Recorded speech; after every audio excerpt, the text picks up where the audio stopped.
ചില ആളുകൾക്ക് വേറെ ചിന്ത, കല്യാണം കഴിഞ്ഞാൽ അയാളെ മാറ്റിയെടുത്തോളാം, നിങ്ങൾ അയാളെ അമ്മയല്ല വാപ്പിയല്ല, മനസ്സിലായിക്കോളെ. കാരണം എന്താണെന്നറിയോ, ഡെവലപ്ഡ് ആയിട്ടുള്ള ഒരു പേഴ്സണാലിറ്റി ഉള്ള ഒരു വ്യക്തിയാണ് നിങ്ങളുടെ ലൈഫിലേക്ക് വരുന്നത്. Always understand this. കല്യാണം കഴിഞ്ഞ് മാറ്റിയെടുക്കാൻ വേണ്ടി ആരും ചിന്തിക്കേണ്ട. Just not gonna happen. ചിലപ്പോൾ സംഭവിച്ചേക്കാം, എനിക്ക് മാറ്റാൻ കഴിയില്ല. Unless and until he chooses to change. അയാൾ മാറാൻ ഉദ്ദേശിക്കാതെ അയാൾ മാറൂല.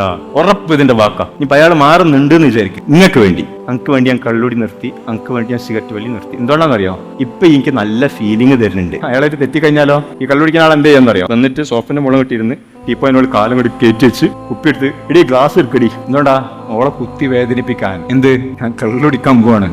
കള്ളുടി തുടങ്ങിയ മനുഷ്യ ഒരു ഫീല് വരാണ്ടോ, ഈ ഇങ്ങനെ വേദനിപ്പിച്ചെനിക്ക് അനുഭവിക്കടി. എങ്ങനെ സ്വയം നശിച്ചിട്ട്.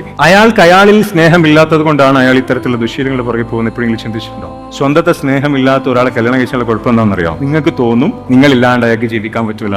നിങ്ങളില്ലാണ്ട് അയാൾക്ക് ജീവിക്കാൻ പറ്റൂല എന്നൊരു ഫീൽ ചെയ്യുന്ന ആളല്ല കല്യാണം കഴിക്കണ്ടേ. വാല്യൂസ് പണയം വെക്കാത്ത ഒരുത്തന്നെ കല്യാണം കഴിക്കണം. ആ വാല്യൂസ് സ്ട്രോങ് ആയിരിക്കണം.